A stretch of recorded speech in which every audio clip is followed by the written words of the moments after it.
And we're live. Hey, it's Spencer Forman from WPLaunchify.com. Today I've got an impromptu, it was planned, but I'm just lazy and I'm dealing with my own stuff. So I've got a live stream of an interview I'm doing with Kevin Geary, who is very well known in our community for a lot of things. But today we're going to talk about a couple topics that are less politics, more fun, more about the tools and the process of making money. Good morning, Kevin. Thank you for joining me. Good morning, Spencer. Thanks for having me. And I got this gigantic card that I'm starting to use here to let everybody know. I let a few folks know, not necessarily in my audience on the list, but in Twitter. Everything is phrased in terms of the future of WordPress. But one of the things that I think we just discussed real briefly was the idea that, there's two columns. There's the politics of WordPress and all the, what happens down at the flea market. But then there's let's talk about making a living. And I like to think you've been somebody I've been watching and listening to and have said some remarkable things. But when I go to Geary.co, creator of automatic CSS, creator of frames, digital gravy, educator, content creator, inner circle, you, like myself, have found a number of ways to use your interest and your talents. And it hovers around the WordPress poll, right? It does. Give me some sense, or give the people who are listening some sense of what you're most interested in right now, because I think that will help frame our conversation for anybody who's not had the pleasure of meeting you before.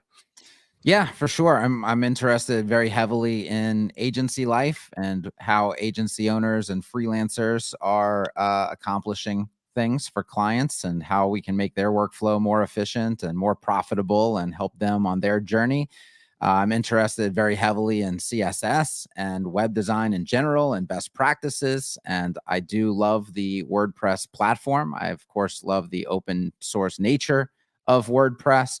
And I think I'm very passionate about the politics side of WordPress because you're right. There's just millions and millions and millions of people making their livelihood from this ecosystem. And so I think it's important for us all to care where the ecosystem goes, where it's headed, and how it's being managed, and so on and so forth. So that's a little bit of it. You famously, there's a few other characters. If I continue to do this, whether I do it under my own brand or otherwise, these kinds of conversations, there was somebody else who I like to put us all in the same circle. Now, I've never met him, and he may not know this or give a hoot, but somebody like a James Farmer. Now, James Farmer, very famously, I don't know if he's familiar to you, but he started WPMU way back in the day and had some early days conflicts of what open source is, what WordPress is, and so forth.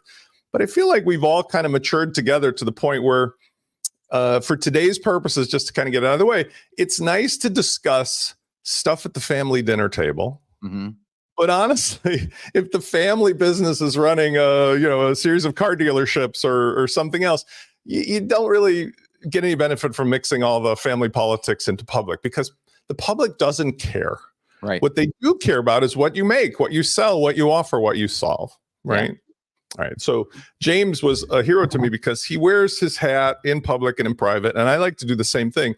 And in our conversation today, I know I'm going to touch upon a couple of things about where the future of WordPress really doesn't so much involve the brands or the products that specifically come in the parts box of WordPress, but they have a lot to do with the outcome for the end user. Maybe we can start with let's geek out a little bit about like how we both started out getting interested in things like CSS and CSS frameworks and the tools, because you lately, I've seen comments, are still geeking out, talking about the difference between Tailwind versus Bootstrap versus this CSS framework and that. And I mean, I see you very passionately going to town like me when I'm talking about classic editor versus standard Gutenberg blocks versus never full site editing. So tell us about your geekiness of CSS, because I think it's relevant. One last thing. Mm-hmm. Having a little bit of knowledge of CSS is like a superpower, even in the full site editing or in the Gutenberg.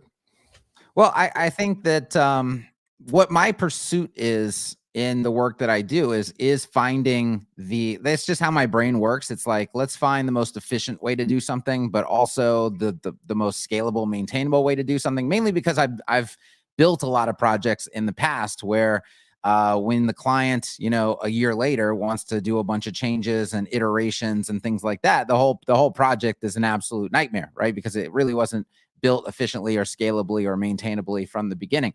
So I've been on this constant pursuit of just like, all right, because in CSS and web design, you're shown something that you need to build. And as most people know, there could be 5 ways to get there. There could be 10 ways to get there, right? And every way has various pros and cons. So it's almost like a game of finding like which path is the best path, right? Which path gives us the most pros and the least cons. And then let's teach other people those methodologies, because it's going to help them as well in the work that they do. And it's going to make their life easier, and it's going to make their projects higher quality. Of course, there's a whole overarching thing of like, as we all get better, the industry in general gets better. As the industry in general gets better, we can all make more money and yada, yada, yada, right? It goes all that, there's that 20,000 foot view.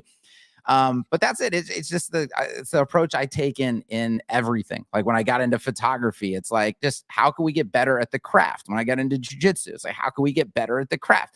Every single day, we want to get a little bit better. It's not just being satisfied with doing the same thing over and over and over again. I think that what you bring up is an interesting point, and this is something that I agree with you on because I've heard you talk about it.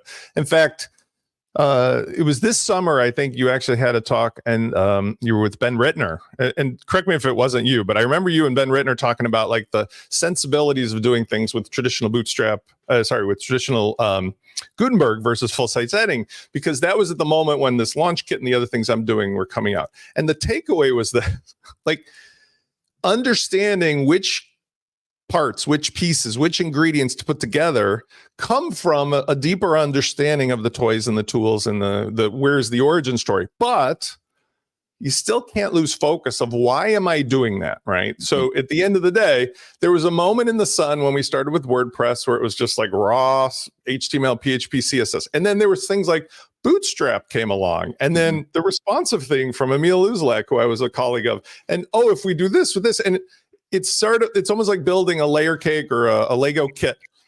And here we are today. And what I feel the takeaway is now we have infinite arrays of toys and tools. And there's people who go into a camp. Hey, man, I've been using that thing since 1876. Well, okay, good. If you can justify how that's better for your client or for this agency to use your vintage stuff, I'm sure there's some NASA scientists who still have the reel-to-reel computers from the Apollo mission. But that isn't really for everybody, right? So anyway, the takeaway is this. It's fun to geek out on the toys if that's what you're doing. I'm having a geek out show. But if you're really trying to get shit done, lately I'm thinking it's curating. Right. Yes. 8,000 gas cars. We're driving electric. I think it's and I try to bring the discussions back to this, but I think it's about first principles, right? So if you have a first principle that I want to build websites that are actually maintainable, that's like a measurable thing. That's an objective, like true, false. We can analyze it, we can grade it, whatever, right? So for example, styling everything at the ID level, every single element is independently styled. That's not a maintainable situation, especially if there's no other control given via components or partially synced patterns or whatever they want to call them, right? So we can see that is just not a great method. And so again, that's objective. And so if we go back to first principles like that, another one would be accessibility. If we care about accessibility, it's like we can grade accessibility of a site, and we can talk about the principles to get to an accessible website versus an inaccessible website. So we might have a maintainability first principle. We might have an accessibility first principle. And then within that, there could be 3 good paths to getting to maintainability or 3 good paths to getting to accessibility. And as long as those paths get you there, that's fine. But there's probably 100 paths that don't get you there. And what I've been trying to help people sort out is this is why you go with these paths and maybe not go with these other paths. But it all comes back to first principles. It's not really a camp. It's not really a tool camp, right? Or even a classes camp. It's not even like, well, you have to use classes. Well, you don't. I mean, if you have components, you might not have to use classes. So components get you to the goal of maintainability without the use of classes, that could be perfectly fine. But we're still sticking to the first principle of we need to build maintainable websites. So rather than being like on a football team kind of thing or like a religious thing, it's like, no, there's just a principle called maintainability, and that's what we're after. Well, let's dig into that, because I think you bring up like a couple things firing in the back of my brain. Number one, for first principle, let's use an example, because somebody in the audience might not know exactly what you're saying. But what I hear you saying is, for example, it's the 5 whys, right? Why am I doing that? Keep asking 5 times why you're doing something until you get down to the root cause. And where I feel my origin story comes out, and maybe you feel the same, is that at my heart, I'm solving problems for people for an online business that makes money. Yeah. And while it may be true, as I was talking to Jamie Marsland this week, that, hey, design is the end result. Okay, great. If you're a designer and he can teach you greater ways to make design solutions. But for me, I'm usually dealing with the company or the business entrepreneur who is trying to put something on a 2024 version of what a website is. Right. And there's a billion ways, as you just described, billion ways you can make that happen, because at the end of the day, something is simply spitting out HTML5. That's it. Now, I want to raise a question for you about the tools and first principle. Where I think a lot of the drama happens today is you get the new kids on the block, and I'm going to use JSON, and I'm going to use React, and I'm going to create all this stuff coded into the code that isn't browser loaded CSS, and immediately sets up a conflict from the old geezers like us who know better, who say, are you really saying it's easier that I have to hard code H million things into an XML file or something versus just one snippet of CSS with modern browser CSS? And my mind goes, what the hell are you talking about? Yeah. Right. I mean, so that's a conflict. Yeah. Well, yeah, because there's really 2 clients here. In terms of WordPress, there's the end user client, the people who we do work for, right? But then there's us, like we're the client of WordPress in a way. And so, they have to kind of build a product for us that we can use to build things for other people as well. There are some principles there. For example, like in terms of workflow efficiency, that would be a first principle for like an agency or for any right. Smart agency or freelancer is probably like, they understand time is money, right? So efficiency is very, very important. Part of efficiency, one of the first principles of efficiency is if we can do all of our work in a single interface, in a single tab, in a single window, we're way better off, right? So the minute reusability. And the minute you tell me, oh, well, no, you're going to do the block editing thing in this window, but then you're going to need VS Code open over here. And you're going to have to constantly be going back and forth between those 2 environments, plus the front end, so you can see what's going on in the live website view. Now I've got 3 places where I'm trying to manage my workflow versus 1 space where I'm trying to manage my workflow. And the point I bring up is, hey, if I use a tool like Bricks Builder, I can do all my workflow in one interface and never have to, and it's very efficient, right? So there's going to be a tough sell for them to be like, no, it's better to do it with these, multiple interfaces and less efficiency. And I did a test. I said, let me build this layout in Bricks. Let me build it in WordPress. Now, I in the block editor with native blocks. And I told people, I was like, hey, I'm not great at the block editor. So if you're a master at the block editor, please come in here and show me how this is done, right? And a few people did that, which is fantastic. The problem is it still took them 5 times as long as it took me. Confusing. So, right. So it kind of proved the point. I want to break it out a little farther because I think you bring up an interesting point also. So like just in case, because my audience tends to be not necessarily so geeky on what the hell we're talking about with VS Code. So in the early days, Spence, the entrepreneur, had a partner who, in my first iteration, he worked at Google, and this was before WordPress. And he knew all of the various things for REST APIs and building in, formal days. He was a Drupal expert, really. But what the benefit of WordPress brought to me was that I, Spence, 20 years ago, could learn to code, and I gained that control. And I started with CSS and HTML and PHP, what I like to call the ABCs of coding languages, because I could just build like a little interface or something, and it grows and grows and grows, right? So, hello world. the thing of that first generation got usurped a little bit by the second generation, which I'll call the page builders, starting with Divi, Elementor, Beaver Builder, and then a variety of Envato, Visual Builder. I mean, there's just all these other stuff that gave me nightmares because the interfaces were all just like crazy amounts of clicking and opening all over. Third generation, where we are today, was when we finally, 9 years ago, for God's sake, pushed out of Classic Editor into Gutenberg, and it was like abandoning your life on the mainland for a rowboat and going into the ocean.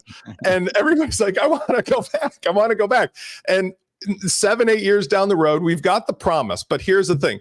The Gutenberg editor, to me, fully functional today, ready to just, that's it, only when using a third-party set of tools. My tools are Cadence. Even though Ben and Hannah have got some things they're chasing with AI today, which is a different thing we could talk about, the core of Cadence solves all of the problems, and it's still mind-boggling to me that core Gutenberg blocks are just missing everything that you would think of common sense, which I'm getting to my point.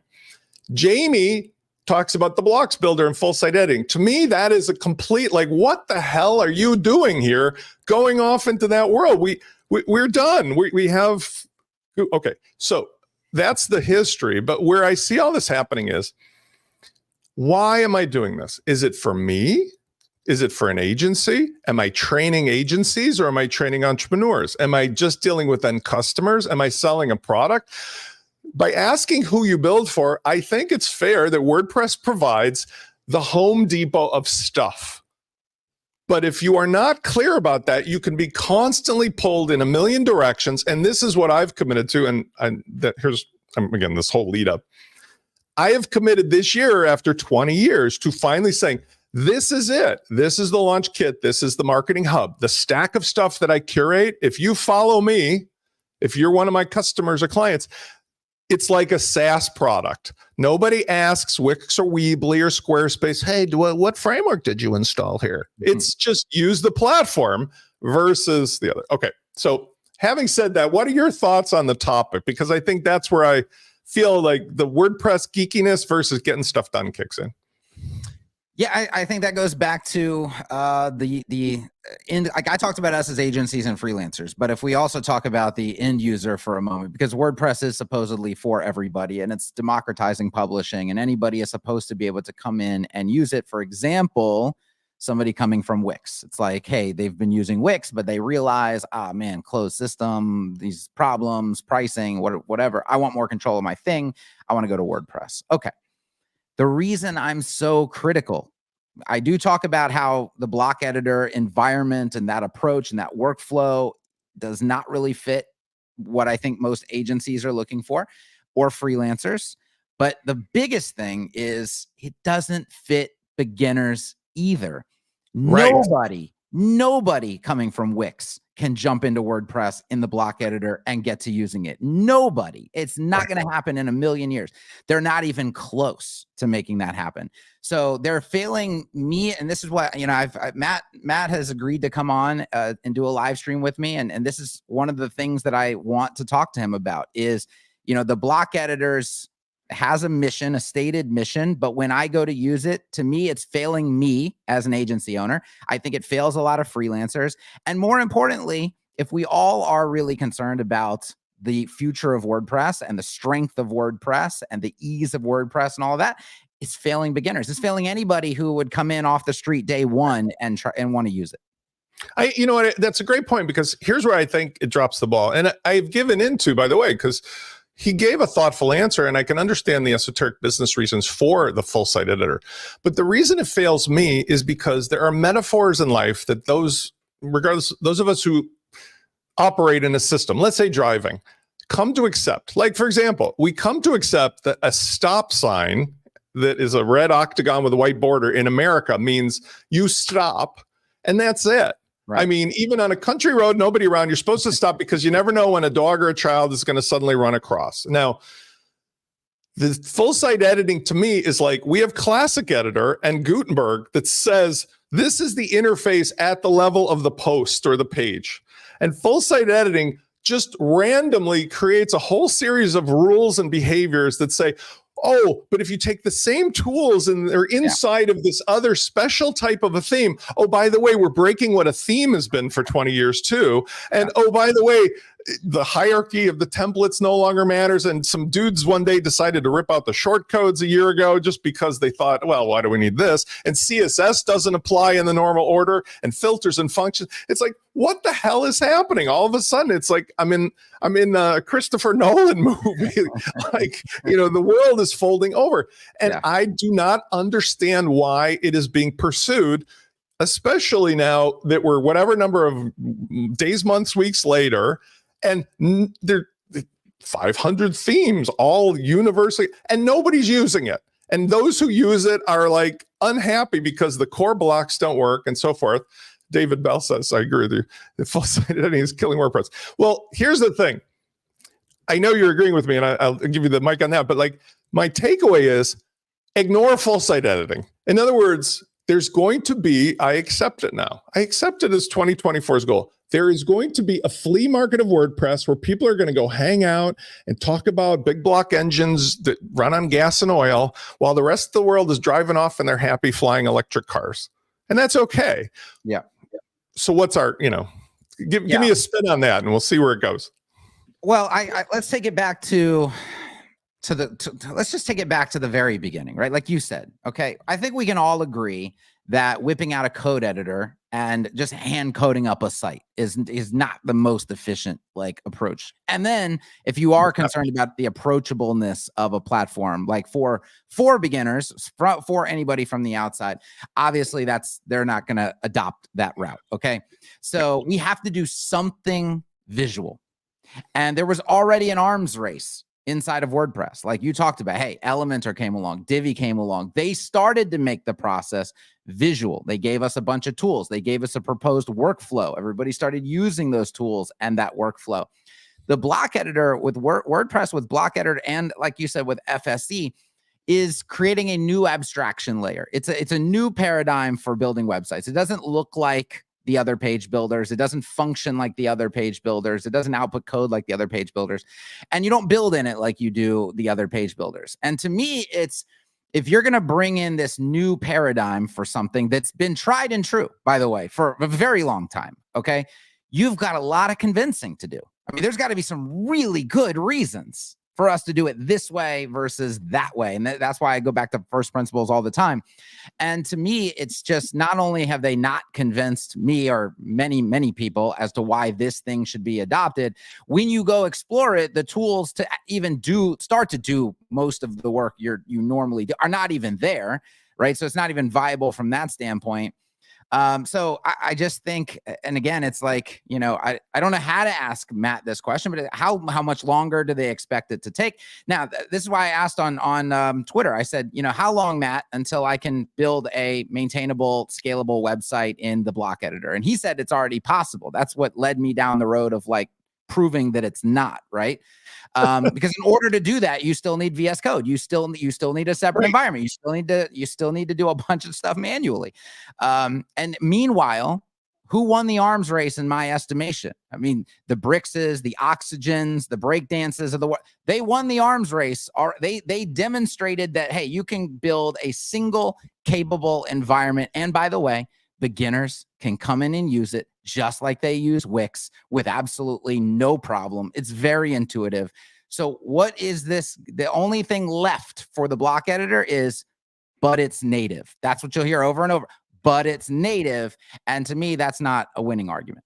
But there's a fork in what you're saying too, because I do agree. I want to back up the truck on the third-party first generation page builders versus the tools that are complementing the Gutenberg default block editor. Yeah. And they're super, but this is really important to me, and I think it's important to recognize that second evolution of WordPress with the Divi. Nick has his audience, 875,000 strong over there, and then Elementor has left the building for another conversational good reason. They've 15 million users. I know all the people that are of relevance there, and the reason they left is simple. They had enough audience, and they were the first ones, by the way, to violate the Prime Directive of you can't use this stuff unless it phones home and registers. But they recognize that it's so heavy and requires so much stuff that it needs to be Elementor first. And oh, by the way, this works with WordPress versus like, I've got a fleet of vehicles that you're going to park in your WordPress garage to replace what's already there as your default electric car. Okay. That generation, including all the esoteric stuff, because I fought the law and the law was a lunatic with oxygen and bricks and all these. I don't care. The oxygen community in particular are wonderful human beings, but just crazy, jump off the cliff no matter what because I use oxygen. But I say to myself, there's no normal human being that's going to jump into using oxygen versus just using like Wix and Weebly. Here's the page builder. So I just said, you guys have fun, just like I might go and geek out on Bootstrap or Tailwind or something. But when it comes to WordPress, by getting out of the business of adding another page builder, what I feel we've already got still requires a third-party addition like Cadence, or if you like Astra stuff or Blog. But like you need the people who are doing the core stuff. There's no top-down. Why don't we just have the same core features in the Gutenberg builder that are already available in 3, 4, 5 different things? Because everybody knows how to do it. And it comes down to the same mindset that we started this conversation with. It's like, well, you know, I'm a React guy and I just came in yesterday and I don't know the whole history for 20 years what WordPress is. So I'm just going to build some cool stuff because I'm going to plan it in advance with no contingencies for the 100 million things people really do with this. And because I have to hard code that in advance by making an XML or whatever, you know, JSON file, instead of doing it at the front end, like, oh, I can make a child theme, they're stuck. They have no concept of what people want. And somehow nobody wants to just give into. Why can't they just do like Wix and Weebly and Squarespace and say, take Cadence's stuff, put it in core and call it a day. We can all start moving forward with a tool that everybody improves. Okay, that was a lot, I know. But you see what I mean? Like to me, the conversation point is we're never going to escape the flea market, the auto parts store, the farmer's market. If you're in WordPress by itself, there's always going to be somebody who's going to argue against like common sense that way. You have to choose your own path. You have to make it, right? Yeah, well, yeah. I mean, it's the open source nature of it. There's always going to be multiple options. I mean, I think within certain tools, there are existing debates, right? Like, you know, it's as good as Cadence is, for me, it doesn't have the things that I use when I build sites, especially with regard to like maintainability. It doesn't have classes. It doesn't have components. It doesn't, I don't know how good the loop is, for example. But, you know, so I look at it as that would still be, it still wouldn't have what I need. What does have what I need? Bricks has what I need. The Oxygens of the world have what I need. And I will readily admit an Oxygen-ish interface, beginner's not going to open that and have any clue what to do, right? Too much. My argument has been, but they didn't design it with beginners in mind. So in all fairness, right, it was designed for advanced users. My argument has been, I do think that there would be tremendous value in building an advanced interface for advanced user, because that's like, I mean, the people that really are responsible for the evolution of WordPress and the massive growth of WordPress are not like beginners publishing their little blog, right? It started out that way in the beginning, but we went past that very quickly. I've said they should build an advanced editor that any advanced dev could go into, and it has classes, it's got all this. But then for beginners, there are ways to scale that interface back so that when a beginner wants to interact with it, it's way more basic and way more safe and not all the stuff in their way. And Bricks has started to do that. And like, you could turn off the class system in Bricks. If you're like, that's too advanced for me, I don't want to see it, I don't want to deal with it, it's a flip of a switch and it's gone, right? And then it looks like Elementor. And so there are ways to start with something advanced that all pros can use and then easily scale that back. I think they're going in the opposite direction. They're saying, let's build for the like lowest common denominator user, and then somehow we'll try to get advanced devs to interact with it, but they're going to need all these different environments. They're going to need to code in React. They're going to need to create custom JSON files and yada, yada, yada, yada. And that's just, you know, that's not the way to go in my opinion. You have to build new workarounds. A couple things that you remind me of. I was reading an article. It was, I think it was in the Dynamic WordPress group or whatever, but it was an article. Somebody was talking about that he was going to create his own solutions, comparing Nginx and Lightspeed and so forth for a client. And the point was, a near and dear problem for me, which I've been complaining in public to my friends and colleagues, including Jason Cohn at WP Engine and the guys at Kinston, everybody else, is that like 660 WordPress hosts, many of them claim managed hosting, but they're using a term from 10 years ago and not being really truthful about it, because what they're really doing is they're forcing their own methods of varnish and caching and all these various things that prevent somebody who has skills from accessing the very controls that they used to have right in front of them with cPanel or WHM. And in a similar way, you're describing like there's a community of people who are capable, who want a set of tools that would be built in. And as you're saying that, I'm thinking of the conversation I had with Syed Balki about, I was complaining to him about the community and myself saying, look, you're breaking the norms here by you put in one of your plugins and it has 9,000 different advertisement banners and it has a 10-step cancellation and such. And he's suggesting, and I don't know why he's still sticking to that, like somehow he knows better for everybody. And so one of the things that came from that, which I then discussed in another conversation, is what if we had a default behavior in WordPress where you could set your level of understanding? I'm a total newbie. Right. I'm like, I need some help, or I'm a developer level skill set. Why? Because then you could just have this set of universal tools. Like, I would really love classes and IDs. I would really love to have access to native PHP snippets. I would really like you not to take me out of every time I put a plugin in over to your screen where you try to jam me full of your goodies that you're upselling, because I'm doing this for a client. Right. And I think this is a conversation about how does the community police itself? How do we agree to make it better ourselves? Because otherwise we end up in this fragmented universe where, like you said, you don't know if Cadence has this stuff. There's something that Ben does I don't like. I think right now this chasing AI for AI's sake is breaking the starter templates. I have half of the people who use it can't even just like use the basic stuff, because what the hell are you doing? But that's the politics, right? Like somebody's got to run the ship, make the itinerary and so forth.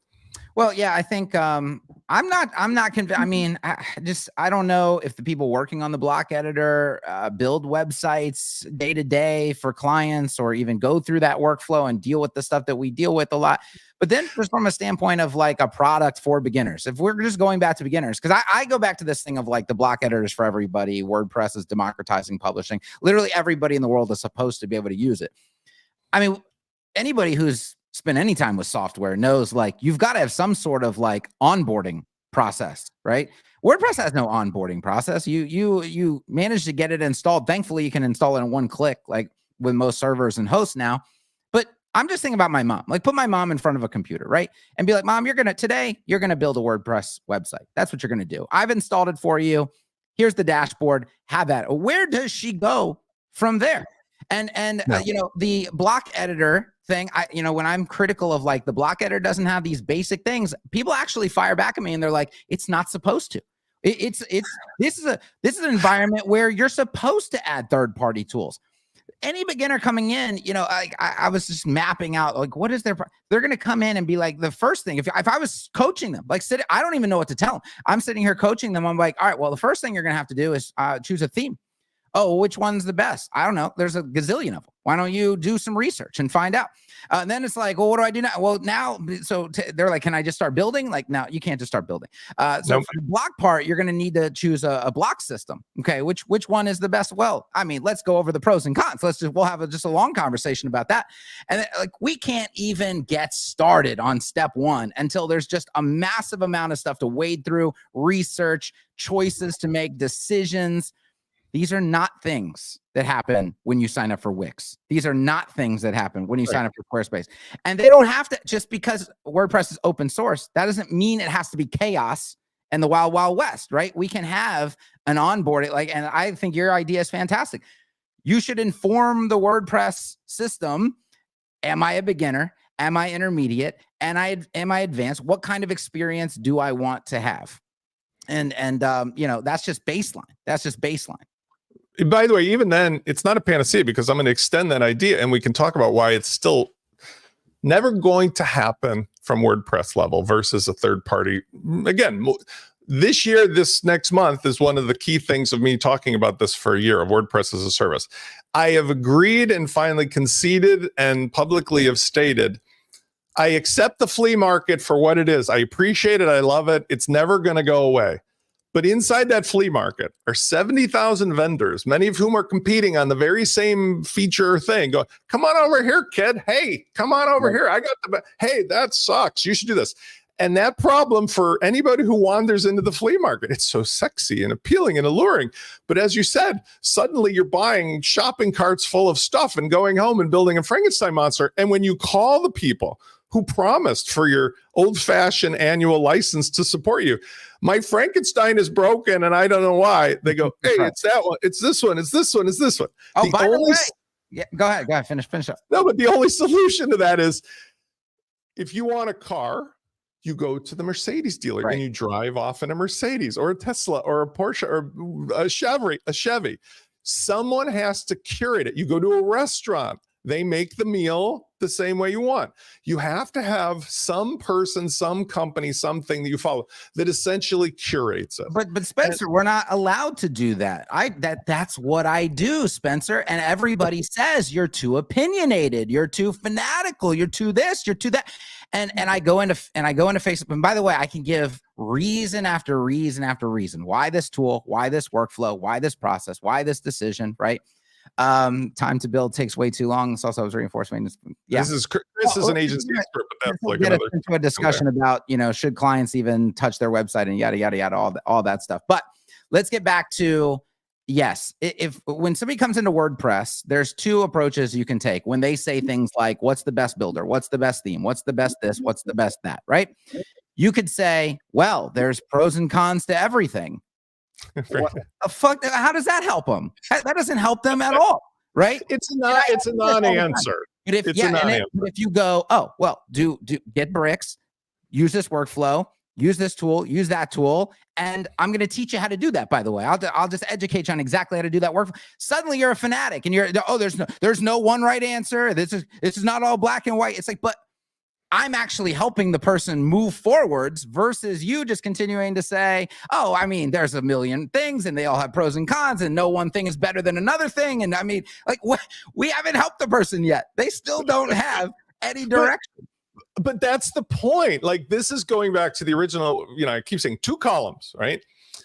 You and I and everyone else sees the answer, has the answer, knows the answer. We have to curate. We choose. We are the chef at a restaurant who says, this is the way to make blankety blank.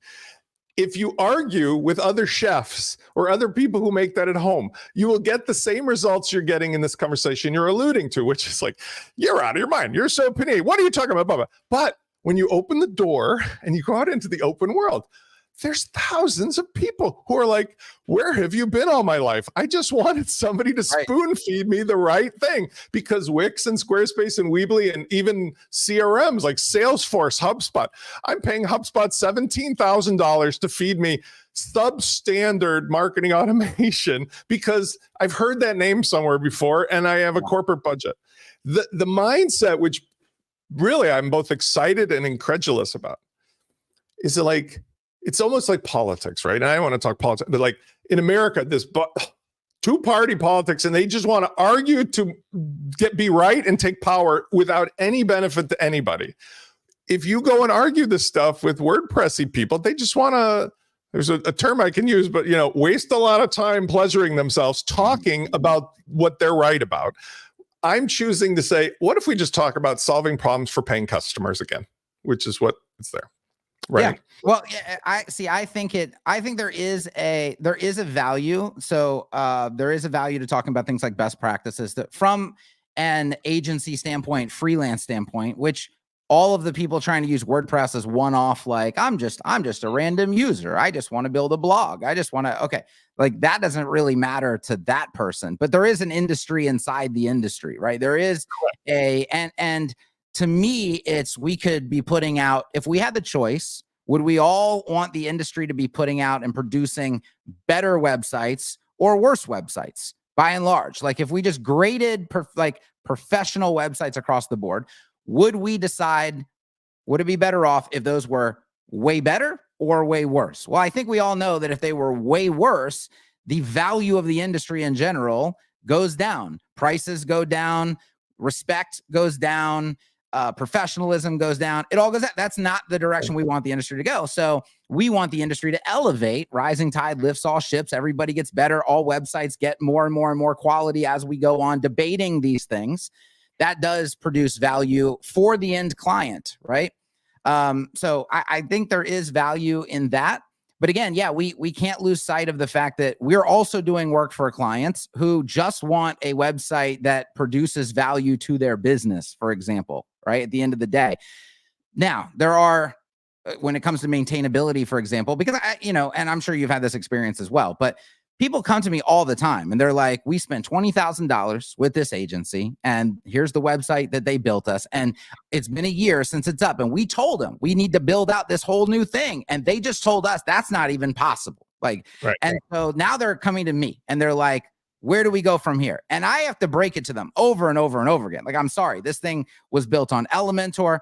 Everything is styled individually. The code is an absolute mess. The architecture on the back end is an absolute mess. I hate to inform you that you lit that $20,000 on fire. Like we have got to start over. That's not a conversation I enjoy having. It's not a conversation I want to continue having. And it's those kinds of conversations that prompt me to make videos and education about best practices and do this and don't do that. And because we are having a real impact negatively in that case on real people who have real businesses and real families and real employees. And that is a bad thing. It is something we are responsible for, right? So that's where like my motivation comes from in terms of arguing about best practices or tools and processes and things like that. I do think the end user is impacted by that. I mean, I really couldn't agree with you more. It actually goes across other industries. In a former life, I was an attorney, a trial attorney. I did medical malpractice and some other stuff. But like in my current life, I have this back issue. And one of the things we talked about in that industry of physicians who do spine surgery is what's the standard of care.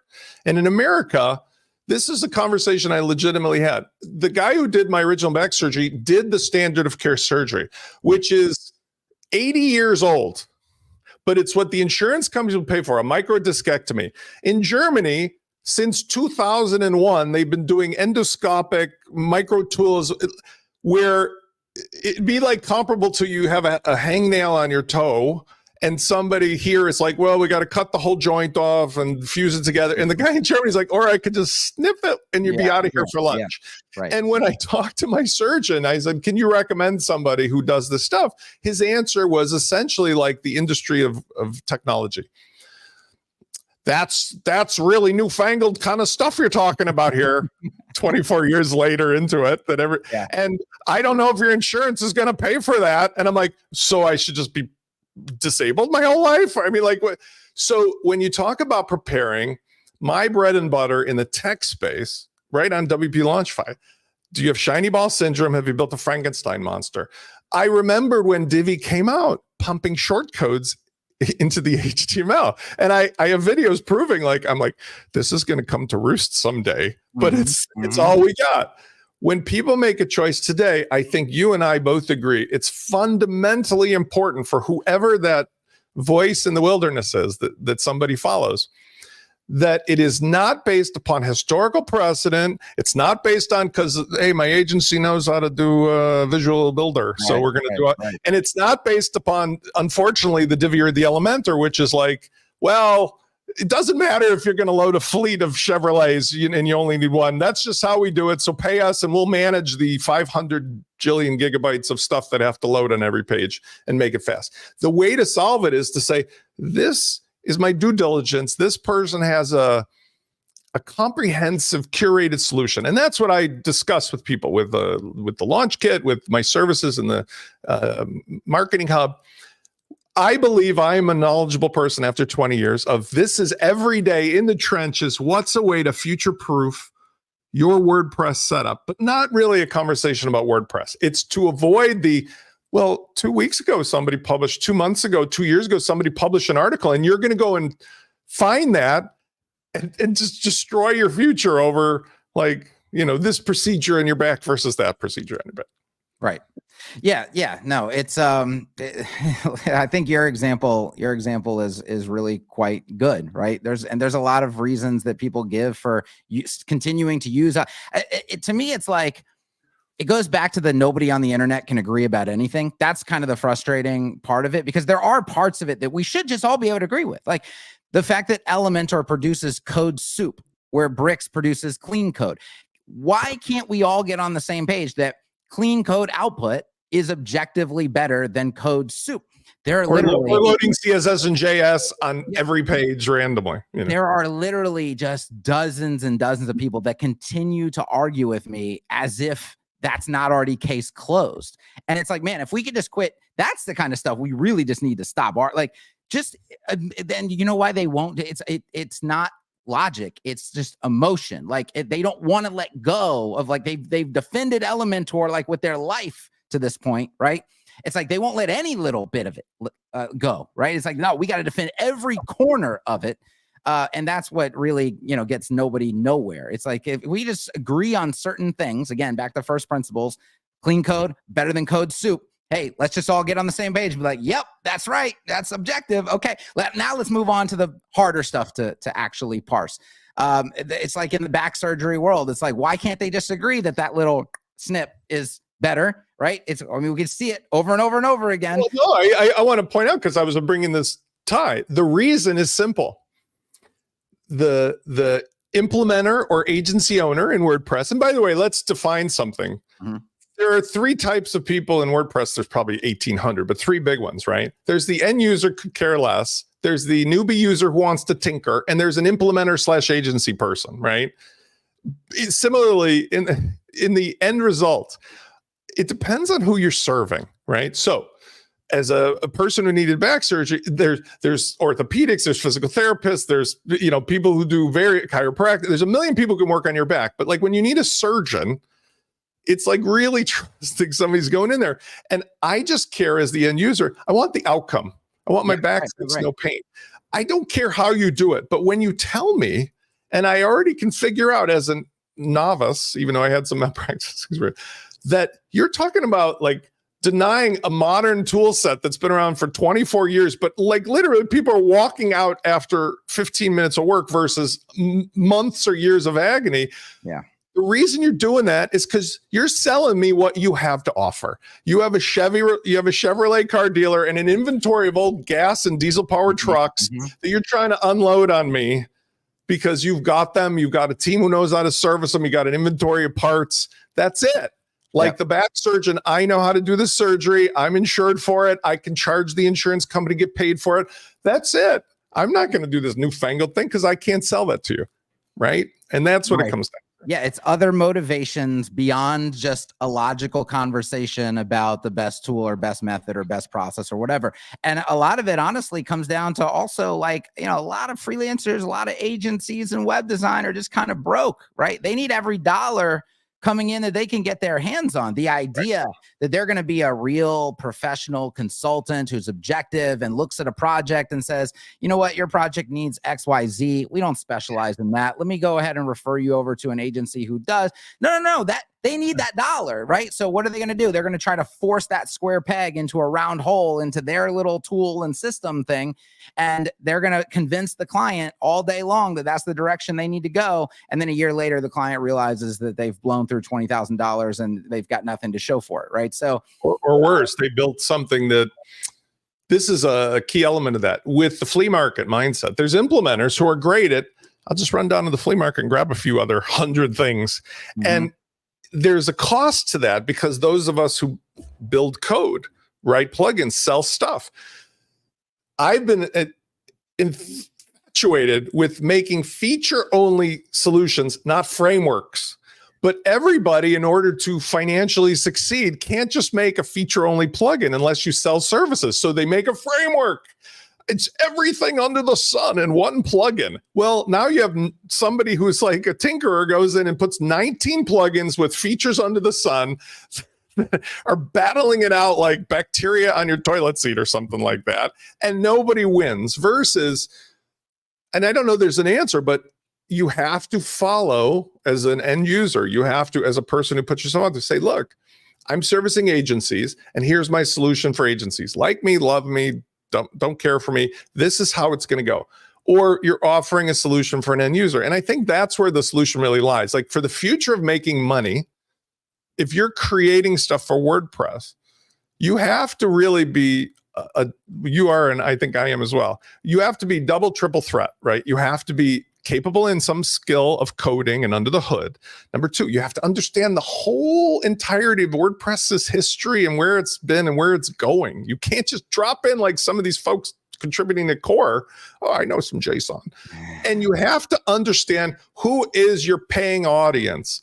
What is the pain you're solving? And ironically, I think you'd agree with this. You have your, like, for example, you have your club and you have your a la carte stuff. But for me, ironically, some of the membership stuff in the past is not as successful for me as what I'm doing today, which was I'm simplifying things down to like 1-bite meals, one solution, even whether it's for the tinkerers or the end user, because that's the only amount of patience and level of attention they could give me in a world where they're bombarded with a trillion other things. So let's shift your answer. I mean, do whatever you want, but like shift your answer towards like, for somebody who's interested in making a living in WordPress, you open up that great topic, which we had set up. How does one do it? And my opinion is you have to focus on those three principles, right? Who do you serve? Understanding WordPress as a whole, but then picking to make the simplest thing possible. That's really a relationship business at its heart. You can't be a nameless, faceless person anymore in WordPress. I don't think that's possible. Yeah, no, I think if you're an agency or freelancer, and if we were grading agencies and freelancers on like, what does a successful professional agency freelancer look like, right? What makes them successful versus unsuccessful? What makes them a net benefit to our industry versus a net loss to our industry? It's client comes to you and they're like, hey, we need a new marketing website. We want this website to rank. We want this website to grow our business. We want this website to convert leads into sales, yada, yada, yada, all the baseline stuff. Okay. Can you design and develop a website that achieves those goals and it meets other, we check other boxes, like if accessibility is important, which I think it should be just baked in. Everybody should be worried about accessibility and kind of baking that into their process and their workflow. Does it check the accessibility box? Does it also check a maintainability box? Because we don't have crystal balls. We don't know what's going to happen for a business in a year or two. They may explode with growth. If we do our job and they explode with growth, well, guess what? Their website is going to have to be iterated on. It's going to have to be adjusted. We also know 2 years, 3 years, they may want to change the look and feel, modernize things a little bit. Is that going to require a complete tear down and a complete rebuild? Or have we built the website in such a way that we can easily iterate on it without tearing the entire thing down? So that's where maintainability practices come into play. So does it meet the goals that they have? Can it be iterated on? Can it easily be maintained without a lot of time and expense? Is it accessible? Are we checking these important boxes? And if you have a track record of doing that consistently, by the way, also, are you delivering on time? Are they having a good experience when they do work with you? Or are they encountering another one of these nightmare scenarios that we all hear about? If you have a track record of doing these things and checking these boxes, it sounds like you're a professional doing professional work, and regardless of tool, regardless of process, it just sounds like you're doing professional work in this industry and you are a net gain to the industry and to your clients.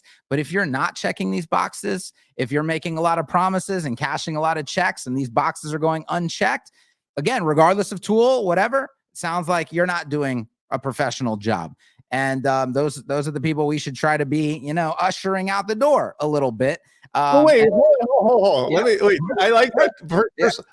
I love you're very spunky about that because I feel the same way and I've spoken out about it. But I want to suggest something on that point because when I was discussing with Matt, and I talk about this still regularly, how can we solve our problems in WordPress internally, right? At the family dinner table. I had suggested something that those of us who are in the financial realm of WordPress, making a livelihood, whatever, whether it's an agency, an implementer, or software maker, we need to create our own association to implement, I call them norms, like stop at a stop sign, even if nobody's there, and other ways of even paying homage upstream to the core to like, hey, build this stuff, not that stuff. Stop wasting our time. And it's really hard, based on my current set of experiences, to get everybody to agree on what's going to be, because there's certain kids that have, big bats and gloves and toys and money. It's starting with automotive and all the way down to the little person who finds it very frustrating because they may not be based in the United States. Like, how do I even have a chance of marketing against all this crazy black hat tactic stuff and so forth? And my suggestion is maybe the answer is not to force it upstream into the WordPress market, but to do better on our own by just pulling the attention away from what's going on there. And that's where I think, like, I want to bring in this conversation and be like, what is the next step? What is the thing that somebody could practically do, right? And I see so many examples on Twitter and Facebook of somebody who makes, let's say, I talk about this, Etsy templates for Canva. Mm-hmm. And it's just a single person, and they find a niche if everybody has that pain. And you know what? Nobody cares about how they made it. They just know, I needed that, and I pay you X number of dollars, selling hundreds of thousands of dollars worth of something for between $69 and $199. Compare that to somebody trying to launch a plugin that's an accessory in WordPress and fighting tooth and nail about all this thing. So where do you see the solution being? Is it really that we're going to go in and we're going to wield clubs and sticks and chase these folks out of town? Or does it not matter? Because, like, I'm picking on him a little, but like, I can't believe that after our conversation, Syed doubled down and he's like, F you guys, it's $100 million and we're going to keep doing whatever we want to do because we know better. I was like, whoa, okay. Do I want to waste my life arguing against that? Or I'll just take my stuff and go somewhere else, Yeah, well, in terms of that, I mean, you can just do your thing and not worry what Awesome Motive does with all their plugins and products and all of that. But I think in terms of professionals doing professional work to some sort of professional standard in the industry, which it's amazing because people even get mad at me for using that term at all. Oh, how dare you try to define what professional looks like or what professional work looks like? It's like there's this whole kind of camp of like anybody can do anything and it's just fun. It's like, as long as you're taking money, you're a professional. It's like, well, okay, all right. Isn't like Jason Fried and David Hennemeyer Hansen, Chicago-based 37 Signals. Mm-hmm. I mean, my sensibility aligns with them. We're Chicagoans, but like they just say, the industry says this, we say that, and that's what they own, right? Yeah. You're that kind of guy. Why can't you? You'll take a ton of heat for that, and I'm sure they do take a ton of heat for that because that's their thing. Taking heat for you're opinionated, and you're this and you're that, and you're going to just get James Farmer, by the way, James Farmer and Chris Pearson, who's now off weightlifting and stuff. But like, there's certain people that I assign. I think you're in a club with me on that. Like, you're unafraid to be the kid in the Emperor's New Clothes story. Right. The question I'm saying is, okay, you got clear-cut ideas and opinions. I do as well. Where do we focus that energy with the magnifying glass? That's where I focus my energy is on education. I tend to think that education in general is the solution to a lot of these problems. There are a lot of people and because of the nature of WordPress, where there is a low barrier to entry. Let's be honest. Like it's kind of like photography. What is the barrier to entry to having a photography business? It's going on Amazon and buying a DSLR camera. You don't even need to buy a good one, and you could call yourself a photographer and you can open a photography business. You can start doing. This is not like you need $50,000 to get started or $100,000 to get started in this industry. You don't need a law degree. You don't need this. You don't need that, right? You know what you need? A laptop. Do you have a laptop? You can get you're a web designer. You're an agency owner now. Congratulations. Put your sign up, get your cards out. Okay. Now they come in and they start doing work. Well, what do they encounter first in WordPress? They probably encounter an element, or they probably encounter a Divi, and they go in and they start using these tools, and they do slowly get better at this kind of thing. And then they get more comfortable selling projects and serving clients. And you know what they still haven't done? They still haven't really gone through any sort of education. They really haven't been taught anything. They've been figuring stuff out little by little, here by there, and they're at where they're at right now. Or figured out who they're doing it for. That's too. Yeah. Start with the 5 why. I want to interrupt you on that because that's like an important thing. Could not agree with you more. However, as a very famously single dad, right? Very happily. I've had some good romances. I've been single. My youngest son was born in 2011, right? So like technically never remarried. I've only been married once. I have 3 kids, 2 from a marriage and 1 from a relationship that I still have, but we were never married. I compared in my early days and still do relationships and dating to relationships and business.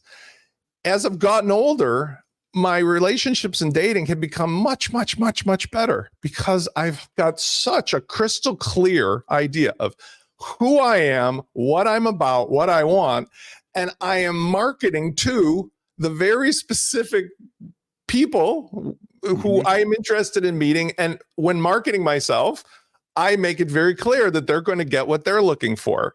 Whereas I think what's happening in this WordPress space, when it was just a few of us around the campfire, you're just like, look, I made a PHP function. I'm so happy. And look at what CSS can do. I'm overjoyed. And all my old buddies and Justin Tadlock and all the old, I used to read that stuff like comic books. Now, in a world where Automotive and others are crushing you with black hat tactics and you've got some clever idea, you're not going to get any attention unless you're doing the dating method. I know what I want, where I'm going, this is what I'm offering, and this is who it is. Because without an audience, what are you doing it for anyway? Like, are you trying to make a living? Is it a hobby? Right? So let's dig in a second because I'm sort of putting it out in front of you. I interrupted your thought. Like, what is the reason that somebody's doing something in WordPress that's financially successful? Or what are some examples? I know I have some, but where have you found? It depends if you're talking about plugin developers trying to create a successful plugin, or if you're talking about agency owners and freelancers trying to serve businesses. Let's break it out. Let's break it out because I do believe it's fair. Agency owners, that's a whole business model. Yeah. And then independents, I'll call them implementers / tinkerers / end users. Like let's do a couple examples of things that have worked as of late for either of those 2 columns. And it could be in education. You mean for a freelancer just doing anything for anybody? If we're talking about the future of WordPress, one of these topics I'm kicking around with the 5 whys is if I was turned on by WordPress, I want to get into it. Okay. I'm an independent versus I'm an agency. Let's talk about some ideas of how those 2 worlds have modern solutions, could be some of the things we talked about, versus the traditional solutions in a way that allows us to just either fight back or ignore the noise of the family dinner and instead focus on getting money, let's be honest, or the outcome. You start. I mean, there's an endless amount of avenues that you could go. Like if you're just a person coming into the WordPress ecosystem, you can help somebody else with a plugin that they have an idea on. They have a great idea. Maybe there's a side of that they don't know how to execute on that you do know how to execute on. Because that's the next thing we have to talk. What is this person's this theoretical person that we're talking about? What's their skill set? I mean, what are they good at? Let's do this. Let's break it down more specific because you bring up a great point. There is a ton of, I have to go 2 steps back, but I won't divert. In the good old days, Spence and anybody else could just start with CSS, PHP, HTML. You could learn that at lunch. Learning React and JSON and all that other heavy, you cannot just jump into that at lunch. It requires, so in today's world, the difficulty we have, I think, is that an abundance of the talent is not coming from just a tinkerer, doing lunch while his kids are sleeping. It's from somebody who's a professional level of coder. And many times, not often, they're coming from offshore. Maybe they're coming from Asia or Eastern Europe or even wherever, somewhere where it's not necessarily in the Americas, where maybe the customers are. So, number one thing I see, those who code are really not good in general at making a brand, speaking natively in a way that is market friendly, or understanding the psychology of American consumers. And there's this other battle, which is I speak to all my Western European customers. Even Western Europeans are drowning under GDPR and EU regulations and tax laws, and don't be a daisy that grows too high. So if we simplify this whole thing, if you're good at code, your customer is going to be in America. You have to find a partner. You have to find a marketing partner, or vice versa, right? Okay. I think there's an argument there. I mean, there's successful European developers who are absolutely knocking it out of the park and crushing it. And, even in the bricks ecosystem, which is a niche ecosystem. I mean, shout out to Maxime, right? With Advanced Themer. Like he's proof is pudding, right? And he doesn't do like what he would call, right, like loud marketing, like Kevin does or something like that. He doesn't do any of that, but yet he's still very, very, very successful. What is his main product, for example? His main product? Yeah. It's called Advanced Themer. It's an add-on for bricks, right? So bricks has a is a page builder that you can go in and you can tinker with it. You can do whatever you want with it, right? Yeah. So they've created a little niche there, and Maxime is in that niche going, you know what, how can I add things to bricks to make it more efficient and make the workflow for bricks users more efficient? So he built this add-on that creates a bunch of these different efficiencies, we'll call them features, and they're really, really, really powerful stuff that's just not in native bricks. And people are buying it like wildfire, right? So that's an example of, so it starts with the base. And this, I'll tell you my story of how I got into all of this. So doing what I do, right? You go into a market, you find a corner of that market that you care about and you believe in, and you see what are the challenges that those people are having in their day-to-day life that I can bring a solution to the table for. How can I help, right? And you're going to get money in exchange for helping. And how can I inform people that I am helping, right? That's like the fundamental thing that you have to start with. When I was doing the whole agency thing, right? In 2020, I think it was 2020, March 2020, maybe. I can't remember the whole time. I'm terrible with dates too. But you can go back to the YouTube channel and look, right? COVID took it all out of us, the calendar. Yeah. I was in Oxygen at the time. And I started creating videos because people were like, we need more in the Oxygen days, especially those days. Oxygen was a great tool, but there wasn't a lot of like educational content, like how do I use this thing really? And so I was like, I actually asked in the group, so we can probably go find the post. I was like, would you guys want tutorials on Oxygen? And people were like, yes, please. So I just started putting them out there. And I did one that was like how to set up Oxygen for like fluid responsive typography and fluid responsive spacing and all this other. It's just solve a lot of problems for people, right? Using Oxygen. It got like 40,000 views, right? And that's where things started to pick up momentum. And then I start making more stuff. And then I realized, oh, there's this, I'm using this thing called a CSS framework to really help my workflow here, but it doesn't do any of what I needed to do. And it's, at that time, frameworks were very manual, very static. Like you couldn't really adjust them much. So I came up with the idea of like, you know what I could do? I think I could do this. I think I could build a framework that my concept is it's going to have all fluid responsive spacing and typography, just like I've been teaching. It's going to have a UI dashboard so anybody can easily make changes to it. And all these things that we're going to do differently. And then I just started building it. And then I just started talking about it. And the more I educate and the more I do, and the more I look for problems to solve, now it's automatic CSS and frames, and we're coming out with Etch, and we're doing, it's like on and on and on and on and on. It just grows and grows and grows. It starts with, can you identify a problem? Can you solve that problem for a small group of people? Don't try to solve everybody's problem in every niche in every community, but can you solve a problem for a small group of people? And then can you grow from there? Let's unpack it, because like I love that. Short of calling it slightly different words, we are absolutely on the same, we've been on the same journey, same solutions, same discoveries. Okay, so I'm going to unpack it and put it in terms just to summarize, but also using my own verbiage on it. Number one, you're in the relationship business. Whether you live offshore or you live in America, if you're starting out in WordPress, you not only have to be knowledgeable at WordPress, but I used to call, this is my model of, don't go in the ocean, find a small pond somewhere with people who have a similar pain point to you. And I use the term pain point. So find a pain that you have that you're curious about, that you would not need to be paid to continue thinking about it. Solve the pain for yourself, then go into the community. And I use the term, make yourself a birdie on a hippo's back. Ask the leader of the community, can I just help people for free here? Don't be a nuisance. Don't come in like bat out of hell LinkedIn, like, hey, I'm selling this thing. Offer free help, free advice. Become the person that everybody understands to be the most knowledgeable. Then offer free solutions that test what you've come up with to turn a service into perhaps a productized service or perhaps into an actual product. And in doing so, by having that intimate understanding of the people, the pain, the problem, and solving it, you build an audience where, like yourself, sometimes a free giveaway can get you 40,000 audience members. And it's a process that I always joke about.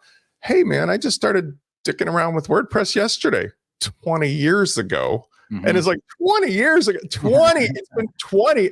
It doesn't take 20 years because my first successful audience was like yourself. I found somebody who was offering somebody in WordPress where there was no marketing being done or no club or community. And I partnered up with them, and a first web designer and one WDTV. I had access to 3.5 million people who were reading these articles. None of them were being exposed to what WordPress could do. And that led to whatever. Now, second thing that comes from all this, whether or not you succeed as a livelihood on that or not, you have to decide what you're delivering, because it does break down to being like, maybe the thing that started out as a service or a productized service is better as a course, or maybe it's better as a product. And that's a very different business, isn't it? Because I created launch flows, as many people know, because Adam Presser and Sujay Power, who are well known in our industry, wanted me to do some marketing stuff for their new product, Cart Flows. And I put some things like coursework onto SkillJet. But in using the product, I said to both of them, like, you guys are doing a framework. This is insane. Like, you're breaking all this stuff from WooCommerce. Why don't we do it differently? And at the time, Adam Meyer pals now, he was not really loving my suggestion. So he said, bye-bye. And I went and built launch flows, a little out of spite, but a little because I'm a Scorpio, to prove this is how it could be done. Launch flows has led to, like yourself, a multitude of other things, including my relationships and so forth. So the takeaway from that is, become a person who has a personality in public, make relationships, focus on building up whatever your thing is that you're passionate about. Because the worst result of everything, somebody who puts on their developer goggles, goes into their cave, and just starts coding the hell out of something without ever interacting with human beings. Because at the end of the day, no matter what we do, even if you gave it away for fun, you're an independently wealthy, baby beneficiary of a trust, you still have to know and love the people that are using your product. Because if you hate people, and a lot of developers just hate dealing with people, you're not going to sell it. You need to find somebody who could be your front end person.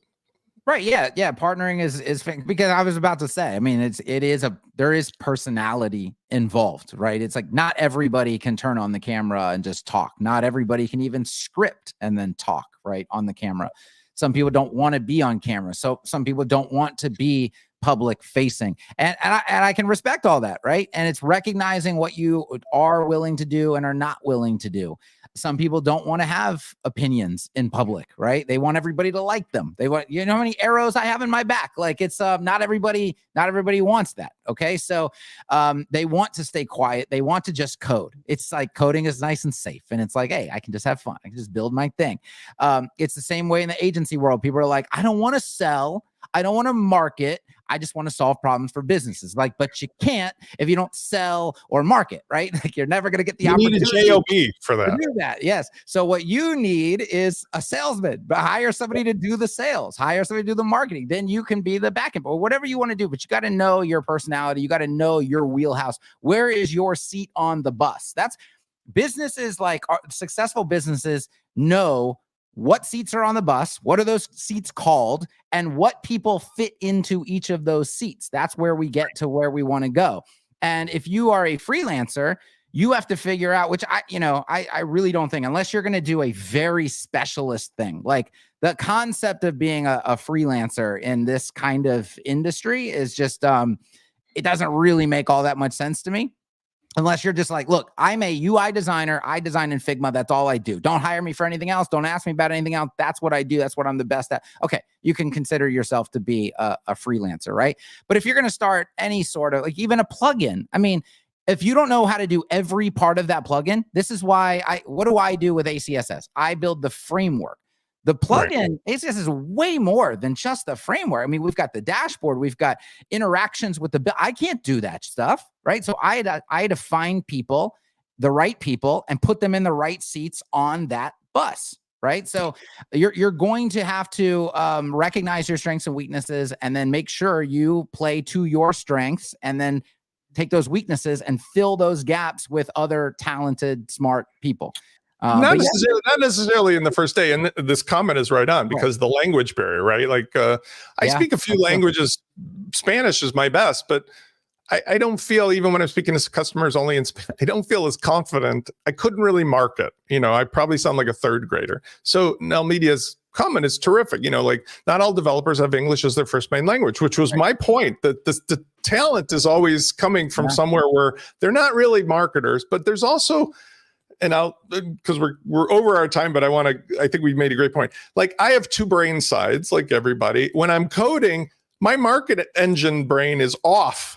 And when I'm marketing, I can't be bothered with coding. I really think those are distinct, like right and left hemisphere things.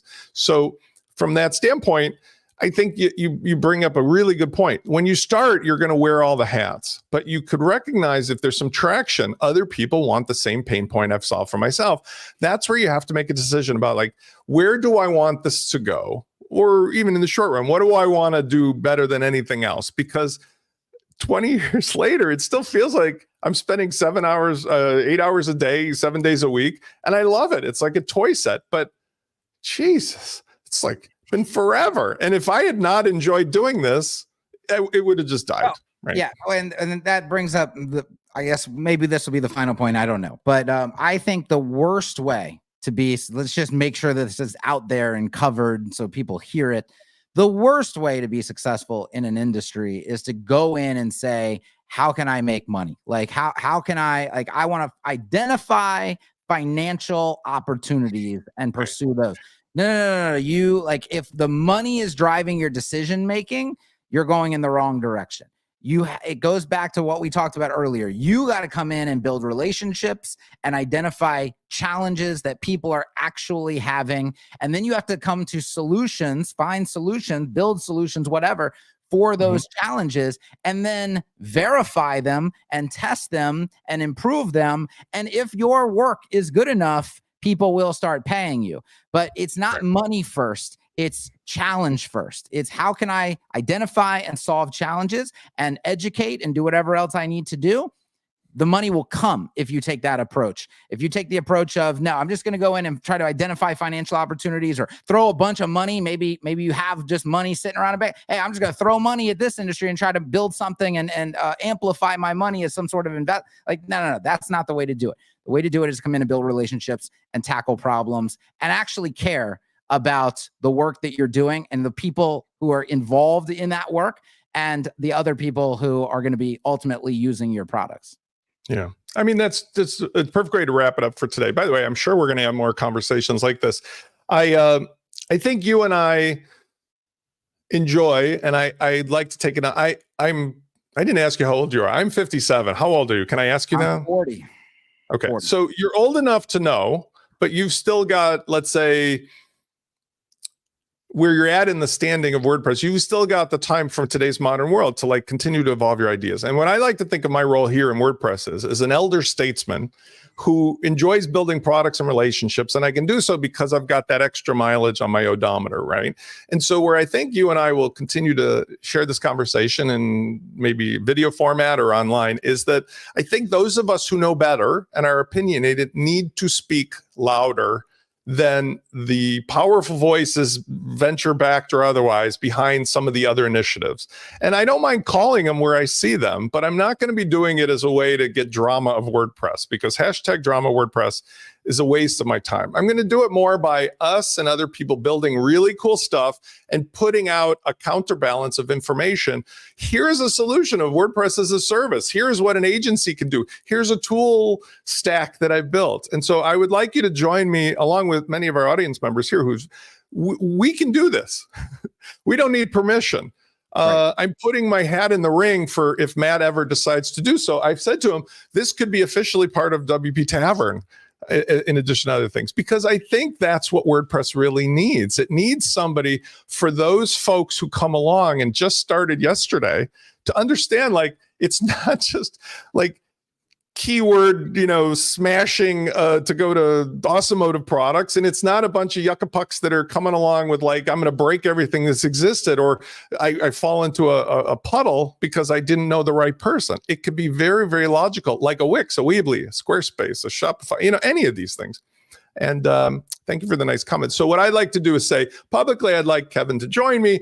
I'm doing some new show content around this that's not just like this ad hoc, but that has to do with agency solutions, has to do with independent solutions, has to do with building these kinds of business relationships. But at the same time, we can say our piece for people to listen to about this is how it should be. And I've thoroughly enjoyed today, Kevin. This was, by the way, totally ad hoc. We didn't even talk before this. We just, like texted, right? That's right. Turn it on and go. All right, good. So just because it's fair to you, where's the best place for folks to find more of what you have to say, social media, website, and otherwise? So you can go to geary.co. It's Geary. It's just my last name.co. And that's my hub. Everything is there. Feel free to check out the ecosystem. And I like to say too, on Twitter, the Twitter drama, but it's the easy play. I like to say for Gen Xer here, Twitter, Facebook, LinkedIn are my main channels. I do, when I'm back to walking, I do my 60-second motivational videos about business, life, and otherwise, but I don't do any of the kids on TikTok stuff. And that's a really safe space. Facebook has great groups. Twitter is a great place to get opinions outside the drama. So you look for both of us there. I'm at Spencer Forman, of course. Thank you so much for taking the time. This has been great. And I think it just proves the point that, there's so much to talk about. We can go on and on, but we got to wrap it up for today because folks have to get on with their Monday. Thanks for having me, Spencer. Thanks, Kevin. Everybody, we'll see you on the next show.